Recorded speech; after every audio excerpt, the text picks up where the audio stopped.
দর্শক, স্বাধীন বিডি 24-এ আপনাদেরকে স্বাগতম। সুজয় মজুমদার এই মুহূর্তে যুক্ত আছি রাজধানীর জাতীয়তাবাদী দল বিএনপির কেন্দ্রীয় কার্যালয়ের সামনে থেকে, যেখানে কিন্তু জড়ো হচ্ছে বাংলাদেশ ছাত্র দল। আজ কিন্তু একটি বিক্ষোভ মিছিল নিয়ে এগিয়ে যাবে রাজধানীর শাহবাগ চত্বরের দিকে। দর্শক, সেই বিক্ষোভ মিছিলকে সফল করতেই কিন্তু ঢাকা শহরের সর্বস্তরের ছাত্র দলের নেতাকর্মী তারা কিন্তু যুক্ত হচ্ছেন এবং যুক্ত হয়ে মিছিলে মিছিলে তারা কিন্তু প্রকম্পিত রেখেছেন। দর্শক, তাদের স্লোগান একটু আমরা আপনাদেরকে শোনাতে চাই।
রাজাকার আর স্বৈরাচার মিলেমিশে একাকার, এমনই স্লোগানে কিন্তু উত্তাল রেখেছে রাজধানীর নয়াপল্টনের বাংলাদেশ জাতীয়তাবাদী দল বিএনপির পার্টি অফিসের সামনে। এখানে কিন্তু সর্বস্তরের নেতা কর্মী যারা কিন্তু যুক্ত হচ্ছেন তাদের মুখ থেকেই শোনার চেষ্টা করব আজকের বিক্ষোভ মিছিলের কারণ।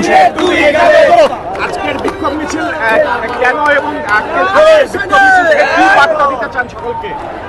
বাংলাদেশ জাতীয়তাবাদী ছাত্র দল এবং বাংলাদেশ জাতীয়তাবাদী দল বিএনপি গণতন্ত্রে বিশ্বাসী, কিন্তু বাংলাদেশের একটি মহল বাংলাদেশকে নস্যাৎ করার, বাংলাদেশের গণতন্ত্রকে নস্যাৎ করার জন্য ষড়যন্ত্রে লিপ্ত হয়েছে।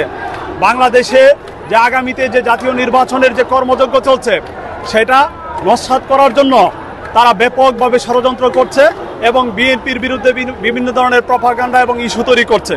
তো বাংলাদেশ জাতীয়তাবাদী ছাত্র দল এবং বাংলাদেশ জাতীয়তাবাদী দলের পক্ষ থেকে জামাত শিবিরের গুন্ডাদেরকে আমরা হুঁশিয়ার করে দিয়ে বলতে চাই, বাংলাদেশের গণতান্ত্রিকামী মানুষ আগামী দিনে যারা যে খুনি হাসিনা বাংলাদেশের মানুষকে ভোটাধিকার থেকে বঞ্চিত করতে গিয়ে দিল্লিতে পালিয়ে গেছে, তারা যদি বাংলাদেশের মানুষের ভোটাধিকার কেড়ে নিতে চায় এবং ৭১-এর মতো গণহত্যায় লিপ্ত হতে চায়, তাহলে বাংলাদেশের মানুষ তাদেরকে পিন দিতে বিতাড়িত করবেন ইনশাআল্লাহ।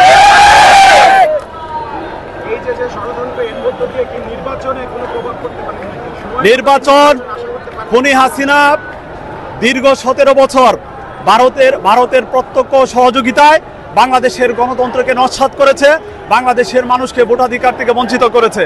কিন্তু এই বর্তমান যে জামাত শিবির উগ্রবাদী গোষ্ঠী, তারা একটি জনবিচ্ছিন্ন গোষ্ঠী। তারা বাংলাদেশের জাতীয়তাবাদী শক্তির কাছে এবং বাংলাদেশের জনগণের কাছে অত্যন্ত দুর্বল একটি শক্তি বলে মনে করি।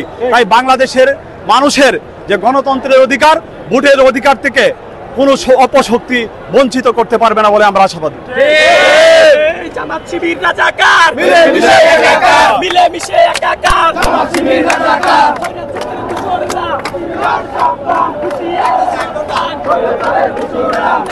দর্শক, আপনাদের সঙ্গে যুক্ত ছিলাম স্বাধীন বিডি 24-এর ক্যামেরায় সুজয় মজুমদার, স্বাধীন বিডি 24 ঢাকা।